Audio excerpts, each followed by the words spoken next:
Cosmin, 031 400 2929, dacă vreți. Bună ziua tuturor. Uite, eu sunt un cetățean care muncesc în afara României și plătesc taxe în România. Foarte bine. Chestia asta cu Mulțumim frumos. Mulțumim mult. Să rămână la mult. Ce aș face? Ce ai face? Cel puțin aș tăia voucherele de vacanță pentru... Păi da, sar hotelierii, ați distrus industria hotelieră.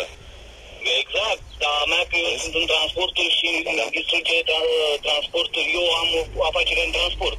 Da, așa cu reacția asta că nu poate să trăiască la câte subvenții.